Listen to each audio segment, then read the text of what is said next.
ചൂടിന്റെ കളി തുടങ്ങിക്കഴിഞ്ഞു. ആവനാഴിയിലെ അടുത്ത മാരകായുധവും പുറത്തെടുത്തപ്പോൾ ഉക്രൈനും സഖ്യരാജ്യങ്ങൾക്കും സാക്ഷാൽ US ശതകോടീശ്വര വ്യവസായി ഇലോൺ മസ്കിനും പേടി സ്വപ്നമായി മാറിയിരിക്കുകയാണ്. അതെ, റഷ്യൻ സേന വികസിപ്പിച്ച കലിംഗ എന്ന അത്യാധുനിക സാങ്കേതിക വിദ്യ അത്രയേറെ അപകടകാരിയാണ്. കലിംഗ മോണിറ്ററിംഗ് സിസ്റ്റം എന്ന് വിളിക്കുന്ന ഈ സംവിധാനത്തിന് സ്റ്റാർലിങ്ക് കില്ലർ എന്നാണ് വിളിപ്പേര്. ഈ സാങ്കേതിക വിദ്യയ്ക്ക് സ്റ്റാർലിങ്ക് പോലുള്ള ഉപഗ്രഹ സംവിധാനങ്ങളുമായി ബന്ധിപ്പിച്ച് പ്രവർത്തിക്കുന്ന ശത്രുക്കളുടെ ആളില്ലാ യുദ്ധവിമാനങ്ങളിൽ നിന്നും ബോട്ടുകളിൽ നിന്നുമുള്ള സിഗ്നലുകൾ പിടിച്ചെടുക്കാൻ പോലും അവയെ കണ്ടെത്താനുമുള്ള കഴിവുമുണ്ട്. ഒപ്പം സ്റ്റാർലിങ്ക് ടെർമിനലുകൾ കണ്ടെത്തി ആക്രമിക്കാനും ഇത് സഹായിക്കും. തീർന്നില്ല, ഇനിയുമുണ്ട് കലിംഗയുടെ സവിശേഷതകൾ. നമുക്ക് വിശദമായി തന്നെ അവയെ മനസ്സിലാക്കാം. റഷ്യയുമായി നടക്കുന്ന യുദ്ധം രൂക്ഷമായ പശ്ചാത്തലത്തിൽ ഉക്രൈന്റെ സ്റ്റാർലിങ്കിനെ തകർക്കാൻ കലിംഗ മോണിറ്ററിംഗ് സിസ്റ്റവുമായി റഷ്യ എത്തിക്കഴിഞ്ഞു. ഉക്രൈൻ അമേരിക്കയുടെയും എലോൺ മസ്കിന്റെയും സഹായത്തോടെ നടത്തുന്ന സ്റ്റാർലിങ്ക് സംവിധാനത്തിന് ഡ്രോണുകളുടെ സിഗ്നലുകൾ പിടിച്ചെടുത്ത് അവയെ തകർക്കുന്ന സ്റ്റാർലിങ്ക് കില്ലർ സാങ്കേതിക വിദ്യ റഷ്യ കണ്ടെത്തി ഉപയോഗിക്കാൻ തുടങ്ങിയതായിട്ടാണ് റഷ്യൻ മാധ്യമങ്ങൾ പറയുന്നത്. ഉക്രൈനും അതിന്റെ സഖ്യകക്ഷികൾക്കും ഒപ്പം US ശതകോടീശ്വരൻ ഇലോൺ മസ്കിനുമെല്ലാം ഇതൊരു പ്രധാന ആശങ്കയായി മാറിയിരിക്കുകയാണ്. ശത്രു ഡ്രോണുകളെ കണ്ടെത്തുന്നതിനും സ്റ്റാർലിങ്ക് പോലുള്ള ഉപഗ്രഹ സംവിധാനങ്ങളിൽ നിന്നുള്ള സിഗ്നലുകൾ കണ്ടെത്തുന്നതിനും വേണ്ടിയിട്ടാണ് ഈ സംവിധാനം രൂപകൽപ്പന ചെയ്തിരിക്കുന്നത്. എലോൺ മസ്കിന്റെ കമ്പനിയായ SpaceX രൂപകൽപ്പന ചെയ്ത സ്റ്റാർലിങ്ക് സിസ്റ്റം റഷ്യയുമായുള്ള യുദ്ധത്തിൽ ഉക്രൈനിന്റെ പ്രതിരോധത്തിൽ നിർണായക പങ്ക് വഹിച്ചിട്ടുണ്ട്.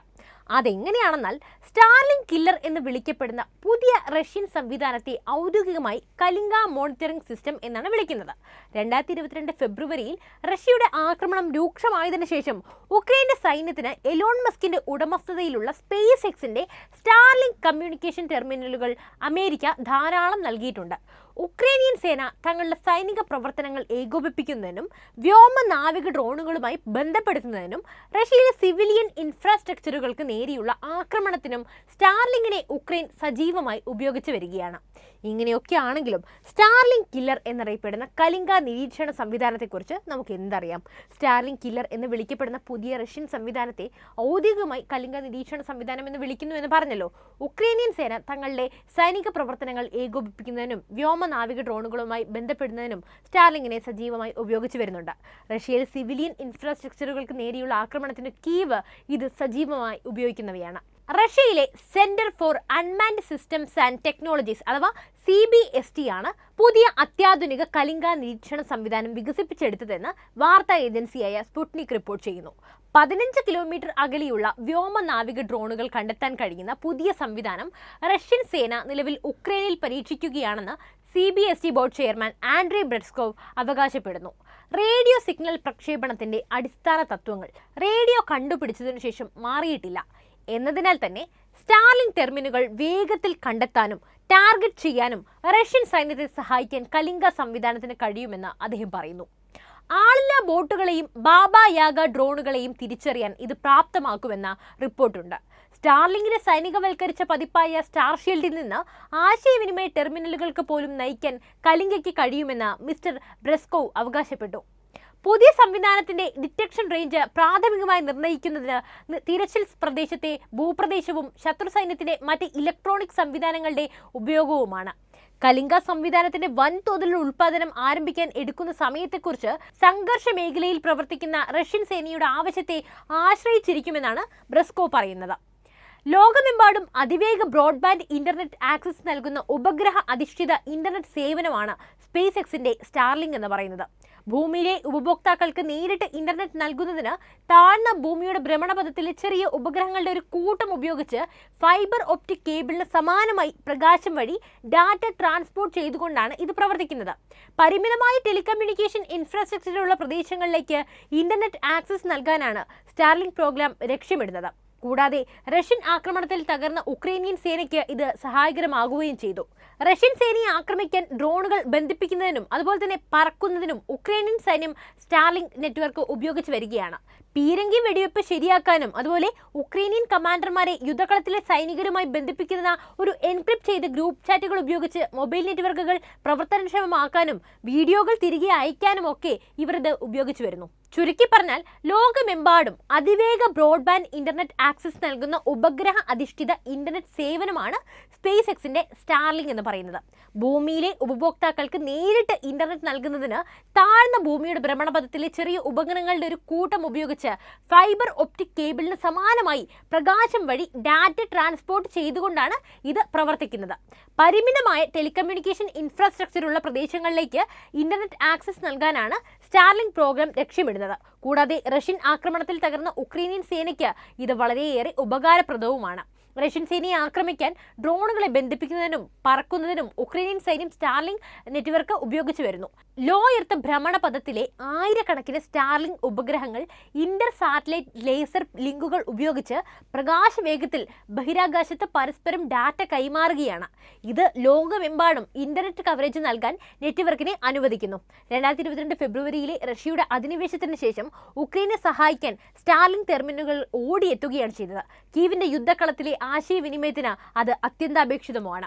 റഷ്യയുടെ സർക്കാരുമായോ സൈന്യവുമായോ തങ്ങൾ ഒരു തരത്തിലുമുള്ള ബിസിനസ് നടത്തുന്നില്ലെന്ന് സ്റ്റാർലിങ്ക് പറയുന്നുണ്ട്. 2022 റഷ്യയുടെ നാവികസേനയ്ക്കെതിരായ ഉക്രൈനിയൻ ആക്രമണത്തെ പിന്തുണയ്ക്കുന്നതിനായി ക്രിമിയൻ നഗരമായ സെവാസ്റ്റോപോളിൽ സ്റ്റാർലിങ്ക് സജീവമാക്കാനുള്ള അഭ്യർത്ഥന മസ്ക് നിരസിക്കുകയുണ്ടായി.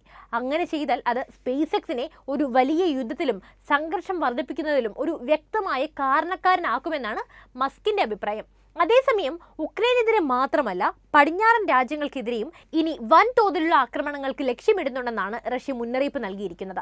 റഷ്യയുമായി അമേരിക്കയുടെയും അതിന്റെ സഖ്യകക്ഷികളുടെയും നിലവിലുള്ള തർക്കം തീവ്രമായിരിക്കുകയാണെന്നും അദ്ദേഹം താക്കീത് നൽകി.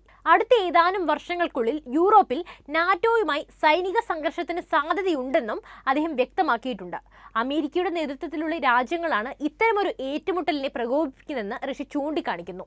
അതേസമയം ജൂലൈയിൽ നടന്ന നാറ്റോ ഉച്ചകോടിയിൽ എടുത്ത തീരുമാനങ്ങൾ അത്തരമൊരു സംഘടനത്തിലേക്ക് വഴി തെളിക്കുന്നതെന്ന് അന്താരാഷ്ട്ര നിരീക്ഷകരും വിലയിരുത്തുന്നുണ്ട്. അമേരിക്കയുടെയും മറ്റ് നാറ്റോ രാജ്യങ്ങളുടെയും പ്രമാണരേഖകളിലും ഇത്തരമൊരു പ്രവണത പ്രതിഫലിപ്പിക്കുന്നതായി റഷ്യയും എടുത്തു പറയുന്നുണ്ട്.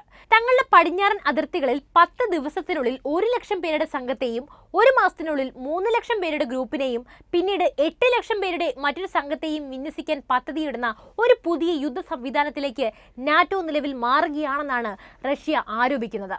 കൂടാതെ തങ്ങളുടെ രാജ്യത്തെ ദുർബലപ്പെടുത്താനും റഷ്യയെ തന്ത്രപരമായി തോൽപ്പിക്കാനും അമേരിക്ക ശ്രമിക്കുന്നുവെന്ന് റഷ്യൻ പ്രസിഡന്റ് പുടിൻ ചൂണ്ടിക്കാണിക്കുന്നു. ഉക്രൈനിൽ ആയുധങ്ങളും പണവും ഉപയോഗിച്ച് ഒരു യഥാർത്ഥ നിയമവിരുദ്ധ ഭരണമാണ് അമേരിക്ക നടത്തുന്നതെന്നും പുടിൻ പറയുന്നുണ്ട്. ഉക്രൈനിലേക്ക് കൂലിപ്പടയാളികളെയും സൈനിക ഉപദേശകരെയും വേണ്ടുവോളം അയച്ച് അതുവഴി സംഘർഷം കൂടുതൽ രൂക്ഷമാക്കാനാണ് അമേരിക്ക ശ്രമിക്കുന്നത്. നാറ്റോ രാജ്യങ്ങൾ സൈനിക ചെലവുകളും റഷ്യൻ അതിർത്തികൾക്ക് സമീപം സാന്നിധ്യവും വർദ്ധിപ്പിക്കുന്നു. യൂറോപ്പിലെ അമേരിക്കൻ സൈനികരുടെ എണ്ണം ഇതിനകം തന്നെ 1 ലക്ഷം കവിഞ്ഞെന്നും പുടിൻ എടുത്തു പറഞ്ഞു. ഒന്നിലധികം പാശ്ചാത്യ ഉദ്യോഗസ്ഥർ വരും വർഷങ്ങളിൽ ലക്ഷ്യമായി തുറന്ന ഏറ്റുമുട്ടലിനെ കുറിച്ച് നാറ്റോ രാജ്യങ്ങൾക്ക് മുന്നറിയിപ്പ് നൽകിയിട്ടുമുണ്ട്.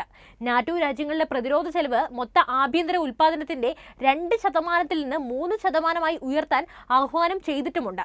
സമ്പൂർണ്ണ യുദ്ധത്തിൽ ഉക്രൈന് ഏതാണ്ട് 1 ദശലക്ഷം ആളുകളെ നഷ്ടപ്പെട്ടുവെന്നാണ് റഷ്യ വ്യക്തമാക്കിയിരിക്കുന്നത്. അതേസമയം ഉക്രൈനിൽ ഇത്രയധികം നാശനഷ്ടങ്ങൾ സംഭവിച്ചിട്ടില്ലെന്ന വിവാദവുമായി ഉക്രൈനിയൻ പ്രസിഡന്റ് സെലൻസ്കിയും രംഗത്തെത്തി.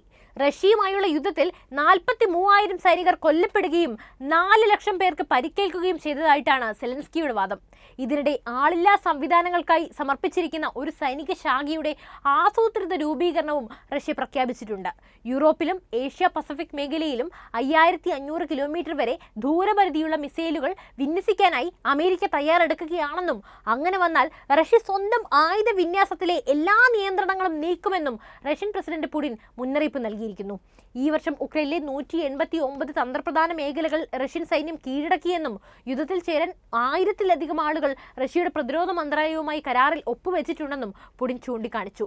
അപ്പോൾ സാഹചര്യങ്ങൾ ഇങ്ങനെയൊക്കെ ആയ സ്ഥിതിക്ക്, അതായത് ഇപ്പോഴത്തെ പുടിന്റെ നീക്കങ്ങളൊക്കെ നമ്മൾ പരിശോധിച്ചു കഴിഞ്ഞാൽ ഉക്രൈനിലും സിറിയയിലുമെല്ലാം റഷ്യ വ്യക്തമായിട്ടും ആധിപത്യം സ്ഥാപിച്ചു കഴിഞ്ഞു എന്ന് തന്നെ നമുക്ക് പറഞ്ഞു വയ്ക്കാം.